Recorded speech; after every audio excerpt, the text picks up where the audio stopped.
Okay, so listen to this. Prince Harry thought he had a winning plan. He really believed this was it. The move that would redeem his reputation, honor his late mother, and win back some serious respect in the UK. What did he want? Oh, just a tiny little sum of $20 million. No big deal, right? Except it kind of was. He pitched this grand idea to the UK government, an international charity initiative under the name of Princess Diana. It was going to focus on mental health, youth empowerment, humanitarian work, all the warm and fuzzy stuff. Sounds noble, right? But here's the twist. It wasn't a donation he wanted. Nope. Harry asked for a $15.5 million interest-free loan. From who, you ask? British taxpayers. Cue the gasps. He really thought the Diana angle would sell it. Like, hey, remember how much you loved my mum? Help me help the world, in her name. But instead of applause, it was like, kaboom. It exploded in his face like a champagne cork gone rogue. The government didn't just reject it, they trashed it. They called it a reputational risk. And not just for them, but for the crown itself. Oof. Let's be honest. Harry couldn't have picked a worse time. His image in the UK, already dragging through the mud, years of calling out the monarchy, throwing shade on Netflix, and that whole LA Hollywood lifestyle didn't exactly sit well with your average Brit. So when the request hit Parliament, you could practically hear the red flags waving loudly. The proposal had zero support from any political party, none from British institutions. Not even a UK-registered charity was involved. Just a pitch from Archwell, a US-based foundation already swimming in controversy. And you know what the UK government doesn't do? Nostalgia loans. Oh, and let's talk about Cintabale, the charity Harry co-founded at just 22, inspired by Diana's work in Africa. It was supposed to be the shining star of this global initiative, but behind the curtain, a total mess. We're talking infighting, accusations of bullying, and even a chairwoman calling the whole team toxic, lawsuits, courtroom drama, power struggles. By the time Harry stepped down from the charity he helped build, it looked like a sinking ship. And now, this loan plea, it felt like his desperate last shot. Once the news got out,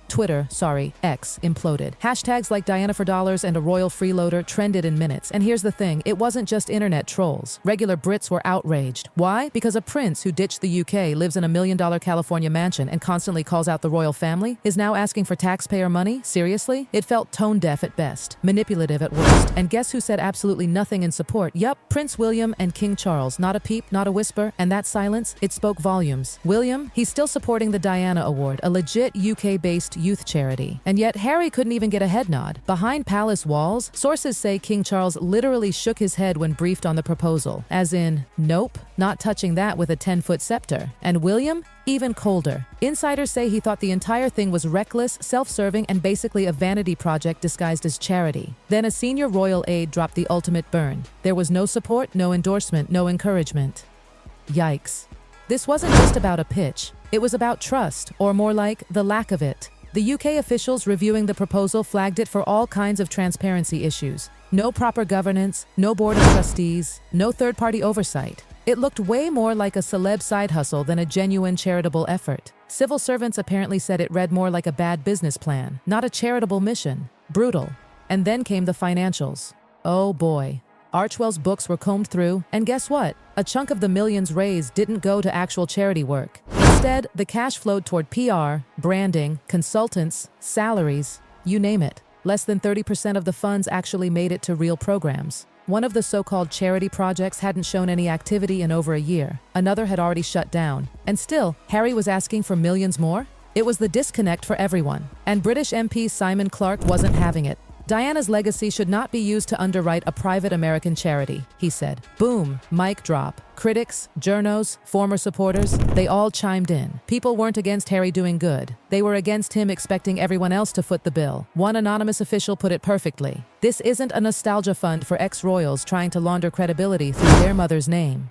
That line spread like wildfire. Because honestly, that's what it felt like. Not a heartfelt tribute to Diana, but a desperate play for relevance. A grieving prince turned influencer using his mother's memory to sell a vision. And just when people thought it couldn't get any messier, enter Meghan Markle. Yep.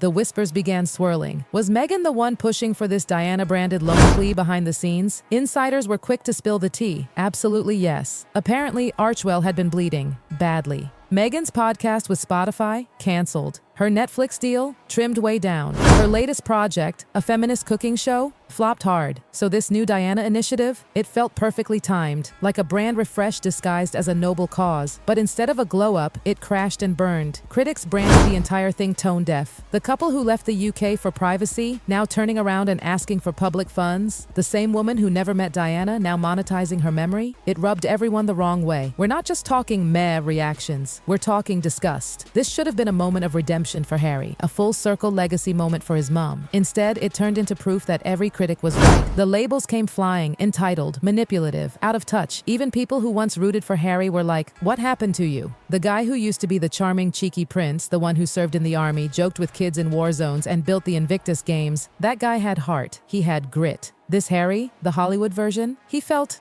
plastic, scripted, desperate for relevance. Now let's talk about that royal silence. It wasn't just strategic, it was personal. Behind those palace walls, King Charles apparently didn't even entertain it. No statement, no support, just a cold, firm headshake. And Prince William? Oh, he went full, don't even text me. He didn't just avoid supporting it, he made sure his lack of support was obvious. One insider said William viewed the whole thing as a reckless vanity project. And when a senior royal aide straight up said, there was no support, no endorsement, no encouragement, you knew this wasn't just about a loan, this was about a broken relationship, the kind that no Oprah interview could patch up. Then came the real jaw-dropper, the numbers. Less than 30% of Archwell's spending went to actual charity programs. The rest? PR, executive salaries, branding consultants, you name it. One specific detail had people absolutely fuming. Over $200,000 was reportedly paid to Meghan's personal PR firm. PR, not aid, not food, not shelters. PR. It wasn't just bad optics. It was a slap in the face to every hardworking donor and taxpayer. The message was loud and clear. Glamour over grit, image over impact. The foundation didn't look like a charity. It looked like a celebrity brand machine. And now, here's the heartbreaking bit. Princess Diana's legacy became collateral damage. Her image had been Harry's emotional crutch for years. From the Oprah interviews to the memoir to the Netflix series, every time public opinion soured, Diana's memory was dragged back out, and people were done with it. Even Diana's most loyal supporters started turning. They didn't want her name associated with what looked like a botched financial grab. They didn't want her used like some emotional clickbait. And they sure as hell didn't want her turned into a marketing strategy for a flailing Hollywood couple. Then came the numbers Harry couldn't spin. In a 2025 UK poll, Harry's favorability plummeted below 30%. Meghan's was even worse. And get this, it wasn't the tabloids or the royalists dragging him. It was ordinary people.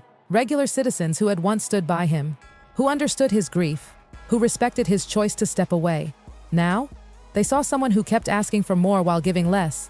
They didn't see a prince. They saw a man burning through goodwill like matches in a storm. This whole saga wasn't just a PR blunder. It was a collapse of credibility. Legacy? It isn't something you use when the money runs out. It's something you earn, with action, with integrity, day by day. And Harry? He forgot that. Somewhere between Montecito, Netflix, and his next tell-all, he lost the plot. The UK government's answer couldn't have been clearer.